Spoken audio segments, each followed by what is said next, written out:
Jadi saya harap kalaupun pembangkang memilih untuk tidak menyatakan penghargaan dan terima kasih kepada pegawai dan tentera,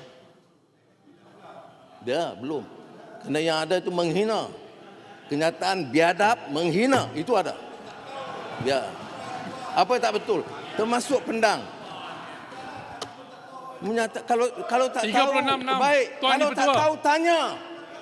Kalau tak tahu, jangan maki hamun. Tak tahu, tanya. Oi, mengaku sajalah kalau menghina. Ini Bertua. Baik. Jadi inilah penjelasan saya dan Seri Bertua. 5 lagi kawasan yang didakwa selesai. 5 lagi kawasan yang didakwa selesai.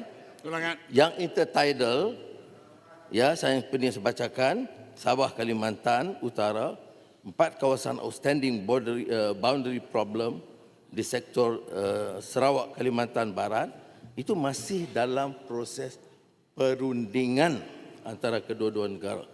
Jadi saya harap rakan-rakan di ahli parlimen Peraturan Dewan. Ahli parlimen. Peraturan Dewan. 36-12. Isunya apa dia? Isunya tuduhan Perdana Menteri mengatakan bahawa kita memaki hamun. Dan pembekam biadab. Termasuk pendang. Jadi itu suatu benda yang saya rasa tidak parliamentarian. Ya, jadi setuju. minta Ketua daripada... Tak benar kami buat macam tu. Jangan gunakan peluang ni untuk menentang. Terima kasih, Ketua. Okay. Sabarlah. Tan Sri Speaker, Peraturan Dewan 36 sebab sebut nama saya tadi pendang. Saya bagi tahu sebab kami ambil kenyataan ini, kenyataan daripada Polis Indonesia yang mengatakan 5,207 hektar ni daripada Malaysia dimasuk kepada, bukan kami. Bila dibangkitkan, kami tanyalah. Kami tak pernah maki pun. Saya sebut dalam Dewan itu hari. Kami tak pernah maki yang Mak Berhormat sambut. Baik. Tuduhannya, Kami tanya, jawab yalah. Tan Sri Bertua, Mengatakan kami menggunakan Islam, busuk, jahat. Ini apa sebagai seorang Perdana Menteri ini? Pendang cukup. yang disebut Semua pengkhianatan. duduk. Dah tanya, dah jawab. Sekarang tengah jawab. Kampak apa semua duduk. Hari itu semasa pendang bangkit, saya sudah bangkit standing order. Saya sudah bagi tahu itu fake news. Saya minta dengar. pendang tarik balik hari itu, dia tak tarik balik. Kampak, Mana boleh bawa fake pendang. news masuk parlimen. Dia bukan tanya hari itu, dia buat tuduhan. Dia buat tuduhan. Pendang duduk. Saya tak mau layan dua belah pihak. Saya nak bagi PM teruskan dan landing terus. Tan Sri Bertua, Tan Sri, peraturan masyarakat kena Seperti address yang Tan saya Sri. sebut. 36.4, 36.6. Yang Amat Berhormat kata pembangkang biadab termasuk pendang. Is that proper dalam Dewan ini? Yang itu kena rule yang Muhammad. It's okay ya. Tan Sri Bertua, saya kata ada kenyataan biadab, ada kenyataan yang menuduh saya khianat kepada negara. Ini yang kita kena betulkan. Ya.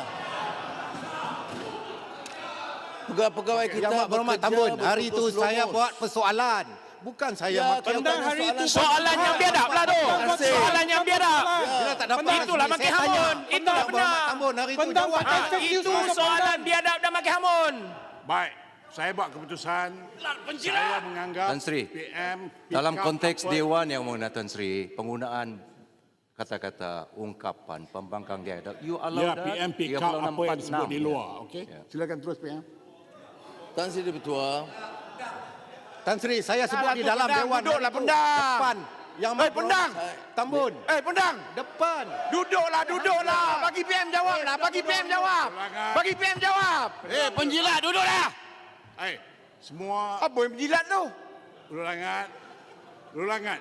Kita ada tetamu, kita pelajar sekolah, kita orang-orang asli. Tan Sri, saya minta Hormat besut mereka tarik balik tanpa- perkataan penjilat tu. Okey, Unparliamentary. duduk. Unparliamentary, tak boleh pakai perkataan macam tu. Tan Sri Besut. Bertua, Tanpa. Siapa bangun lagi, saya Betul, suruh rehat. tapi dia pakai Siapa perkataan unparliamentary. tanpa satu. Siapa bangun, saya suruh rehat. Okey? Sila PM tolong, kalau habiskan, landing. saya habiskan Tan Sri Bertua.